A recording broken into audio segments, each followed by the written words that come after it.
Gold, trusted gold buyers. మీరు తాకట్టు పెట్టిన బంగారాన్ని విడిపించి ఈ రోజు ఉన్న మార్కెట్ ధరకు కొనబడను. నమస్కారం, వెల్కమ్ టు ఐ డ్రీమ్. ధర్మ మార్గం విత్ విజిత కార్యక్రమానికి స్వాగతం.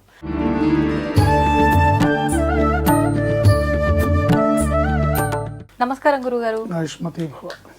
గురుగారు, చాలా వరకు మనం చూస్తూ ఉంటాము, ఇంతకు ముందు సంగతి ఏమో కానీ ఇప్పుడున్న పరిస్థితుల్లో అయితే కష్టపడే వాళ్ళకి గుర్తింపు తక్కువే, దానికి తగ్గ వేతనం కూడా తక్కువే అన్న మాటకి చాలా మంది అంగీకరిస్తారు. ఎంతో కష్టపడుతుంటారు ఉద్యోగం చేసే ప్రదేశంలో, కానీ వాళ్ళకన్నా తక్కువ కష్టపడే వాళ్ళు, అసలు ఆడుతా పాడుతా ఏదో అట్లా చిల్ అవుతున్న వాళ్ళకి మాత్రమే జీతాలు ఎక్కువగా ఉన్నాయి, వాళ్ళకే పై అధికారుల దగ్గర గుర్తింపు ఉంది, ఇలాంటి భావనతో చాలా మంది ఉంటారు. అంటే ఇది భావనే కాదు, వాస్తవం కూడా. చాలా సందర్భాల్లో చాలా కంపెనీస్లో ఇలాంటివి జరుగుతూ ఉంటాయి. అంటే ఇలాంటిది లేకుండా మేము నిజంగా కష్టపడుతున్నాము, కానీ మాకు మా ఆఫీసర్ల దగ్గర గుర్తింపు లేదు, మా కష్టానికి తగ్గ ప్రతిఫలం లేదు, అది అంటే ప్రైవేట్ ఉద్యోగమే కావచ్చు, గవర్నమెంటే కావచ్చు, చిన్నది పెద్దది ఏదైనా సరే, అటువంటి ఇబ్బంది పడుతున్న వాళ్ళు దాని నుంచి బయటకి రావాలి అని అంటే ఏదైనా మంత్రం ఉంటే చెప్పండి. తప్పకుండా అమ్మా. అసలు ఇప్పుడున్న పరిస్థితుల్లో ప్రైవేట్ రంగంలో అయినా ప్రభుత్వ రంగంలో అయినా కాస్త అధికారం ఉన్న వాళ్ళదే హవా నడుస్తుంది, పై చేయి. సో కొంచెం అధికారం ఉందంటే మరింత ఎక్కువగా తన అధికారాన్ని చలాయిస్తూ ఉంటాడు. ఎందుకంటే ఇప్పుడున్న సమాజంలో ఈగోస్ ఎక్కువ. ఈ ఈగో ప్రాబ్లం వల్ల, దీనికి తోడు భారతదేశంలో మతాల ఫీలింగు, కులాల ఫీలింగ్, స్పెషల్గా 2 తెలుగు రాష్ట్రాల్లో కులాల ఫీలింగ్ ఎక్కువగా ఉంటుంది. సో ఒక కులం వాళ్ళు ఆ కులం వాళ్ళనే పైకి తీసుకురావాలని, వాళ్ళకే సపోర్ట్ ఇవ్వాలని, వీడు మనవాడు అని, మనుషులంతా ఒక్కటే అనేది పక్కన పెట్టేసి ఈ కులాల యొక్క కుమ్ములాటలో ఎక్కువగా మనం పై వాళ్ళు కింద వాళ్ళని తొక్కడం నొక్కడం మనం చూస్తూ ఉంటాం. కులంతో పాటు ప్రాంతం అనే ఫీలింగ్ కూడా ఎక్కువగా ఉంటుంది చాలా మందిలో. ప్రాంతం మన తెలుగు ఏరియా వాళ్ళు అనగానే ఆ ఫీలింగ్ ఎక్కువ అనిపిస్తుంది. అది రాష్ట్రాల మధ్యలో ఎక్కువగా విభేదం ఉంటుంది. బట్ అదృష్టవశాత్తు తెలుగు రాష్ట్రాలు రెండిట్లో కొంచెం అంత ఫీలింగ్ ఏం లేదు. ఒకప్పుడు తెలంగాణ ఆంధ్ర యాజిటేషన్ అప్పుడు కొంత ఉండింది, కానీ నేను గమనించేంత మటుకు ఇప్పుడున్న దీంట్లో ఆంధ్ర తెలంగాణ అనే ఫీలింగ్ పెద్దగా మన తెలుగు ప్రజల మధ్యలో అంత ఎక్కువగా ఏం లేదు. బట్ క్యాస్ట్ ఫీలింగ్ మటుకు విపరీతంగా ఉంది, విపరీతంగా ఉంటుంది. వీడు మనోడరా, వీడు మా ఓడరా అని ఇట్లా మాట్లాడుకోవడం నేను చాలా మంది దగ్గర విన్నాను. అయితే మీరు అన్నట్టుగా ప్రాంతాల వారీగా చూసుకున్నట్టయితే రాష్ట్రాల మధ్యలో ఉండే ఫీలింగు అది చాలా ఎక్కువగా ఉంటుంది. రాష్ట్రాలు అంటే ఉదాహరణకి ఢిల్లీలో సెంట్రల్ గవర్నమెంట్ డిపార్ట్మెంట్స్ ఉన్నాయనుకోండి, ఆ సెంట్రల్ గవర్నమెంట్ డిపార్ట్మెంట్స్లో వర్క్ చేసేవాళ్ళు తమిళనాడు వాళ్ళని సపోర్ట్ చేయడము, కేరళ వాళ్ళని సపోర్ట్ చేయడము, గుజరాతీలనే సపోర్ట్ చేయడము, ఇవి మనం ఎక్కువగా చూస్తుంటాం. కన్నడ వాళ్ళని సపోర్ట్ చేయడం. మళ్ళీ తెలుగు వాళ్ళ దగ్గరకు వచ్చేసరికి అంత మళ్ళీ ఆ ఫీలింగ్ తక్కువ, మనవాడే అనే ఫీలింగ్ తక్కువ. ఎక్కడ ఎవరికన్నా ఉంటే ఉండొచ్చేమో.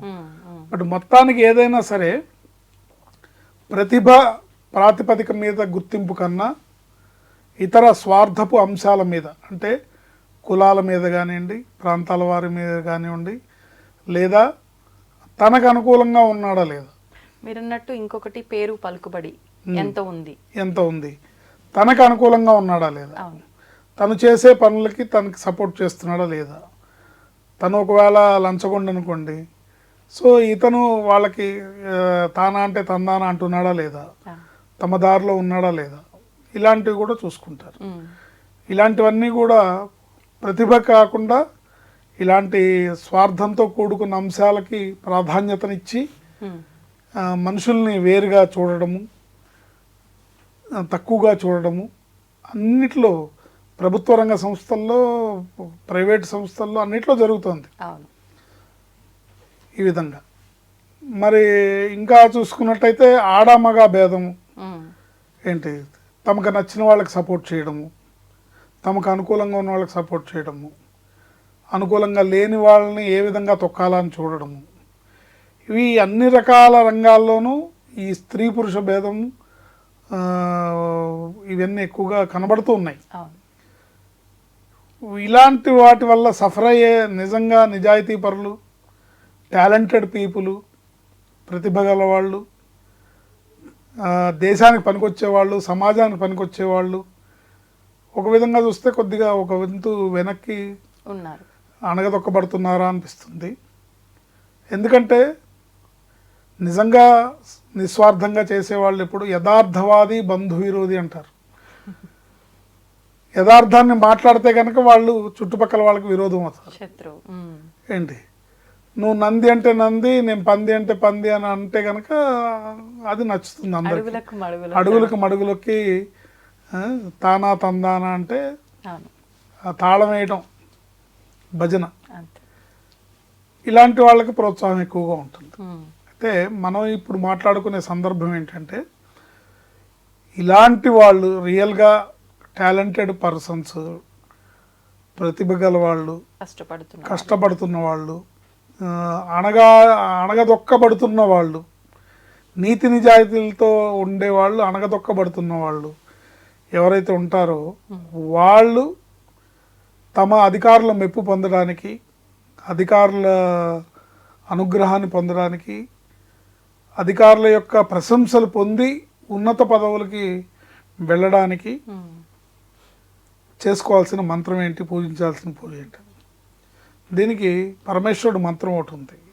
ఈ మంత్రాన్ని కనుక జపించుకుంటే మీరు చేసే ఉద్యోగంలో, వ్యాపారంలో, మీరు చేసే ప్రైవేట్ ఉద్యోగమైనా గవర్నమెంట్ ఉద్యోగమైనా ఆ ఉద్యోగంలో అధికారుల మన్ననలు పొంది, ప్రశంసలు పొంది, వాళ్ళచే ప్రోత్సహింపబడి మీరు ఉన్నత పదవిని అలంకరిస్తారు. రాజరాజ మిత్రతా ప్రకాశినే నమశివాయ మంత్రం. రాజరాజ మిత్రతా ప్రకాశినే నమశివాయ. ఈ మంత్రాన్ని పఠించడం వల్ల మీ యొక్క టాలెంట్ వెలుగులోకి వస్తుంది, మీ యొక్క ప్రతిభ గుర్తింపబడుతుంది. అంటే నిజాయితీ గల మనుషులు ఎలా అణగదొక్కబడుతున్నారు అనేది ఒక్కోసారి కొన్ని మన సినిమాల్లో చూసి తెలుసుకోవచ్చు, ఇన్స్పైర్ అవ్వచ్చు. జనతా గ్యారేజ్ అనే సినిమాలో ఒక మున్సిపల్ ఆఫీస్లో పనిచేసే రాజీవ్ కనకాల ఒక విలన్స్ వాళ్ళు బిల్డింగ్ ప్లాన్ అప్రూవల్స్ కోసం, హాస్పిటల్ బిల్డింగ్ కోసం పర్మిషన్ పెడితే అతను రిజెక్ట్ చేస్తాడు. ఇవి నాణ్యతా ప్రమాణాలు సరిగ్గా లేవు, దీనివల్ల ప్రజలు ఇబ్బంది పడతారని రిజెక్ట్ చేస్తే అతన్ని బెదిరించి చేస్తే అప్పుడు ఎన్టీఆర్ అండ్ టీం అతనికి సపోర్ట్గా నిలబడి, అంటే రేపొద్దున వచ్చి నువ్వు సంతకం పెట్టకపోతే నిన్నేం చేస్తావు, నీ కుటుంబాన్ని ఏం చేస్తావు అంటే, నువ్వేం చేసినా నేను చావడానికైనా సిద్ధమే కానీ నేను తప్పు చేయను అనే నిజాయితీ మనకి ఆ సినిమాలో తెలుస్తుంది. అలాంటి వాళ్ళు రియల్గా చాలామంది ఉన్నారు. అలాంటి వాళ్ళకి ఎవరు సపోర్ట్ అంటే భగవంతుడే సపోర్ట్. రాజరాజ మిత్రతా ప్రకాశినే నమశివాయ అనే మంత్రాన్ని ప్రతిరోజు ఎన్నిసార్లు గురుగారు? దీనికి లెక్క లేదమ్మా. ఆఫీసులో పనిచేస్తూ కూడా చదువుకోవచ్చు, ఆఫీసులో పనిచేస్తూ కూడా చదవచ్చు, ఇట్లా కంటిన్యూగా జపం చేసుకోవచ్చు. లేదా పొద్దున్న ఒక 108 సార్లు అనుకుని ఆఫీస్కి వెళ్తా, ఉద్యోగంలోకి వెళ్ళినా మంచి అనుకూలమైన ఫలితాలు ఉంటాయి. అంటే మేము ఎన్ని రకాల మంత్రాలు చేయాలండి, ఎన్నో చెప్తున్నారు మీరు వీడియోల్లో. అంటే ఎవరికి ఏది కావాలో తీసుకోవాలి, ఎవరికి ఏది అవసరమో, మనకి ఏమి ఇబ్బంది ఉందో, ఎటువంటి సమస్యతో మనం బాధపడుతున్నాము. సో ఈ సృష్టి సమాజంలో అనేక మంది అనేక రకాల సమస్యలతో బాధపడుతున్నారు. కాబట్టి ఎవరికి ఏది నచ్చితే, ఎవరికి ఏది అవసరమైతే వాళ్ళు తీసుకుంటారని ఉన్న సమస్యలకి ఒక్కో సమస్యగా ఒక్కో మంత్రం చెప్పడం జరుగుతుంది. ధన్యవాదాలు గురుగారు. ఆయుష్మతి భవ. తవ్వండి, తవ్వుతూనే శివలింగం సరే దాన్ని అట్లా కప్పేసేయండి, చూపించదండి. Krishna is there. మూర్తి పూజ కాదు, సాక్షాత్ బ్రజేంద్ర నందన భగవాన్ ఉన్నారు మూర్తిలో. ఏమీ ఆశించకుండా ఆరాధించే వాళ్ళు కూడా ఉన్నారా ప్రభుజీ? నిజమైన భక్తి అంటే మనకు తెలియదు కాబట్టి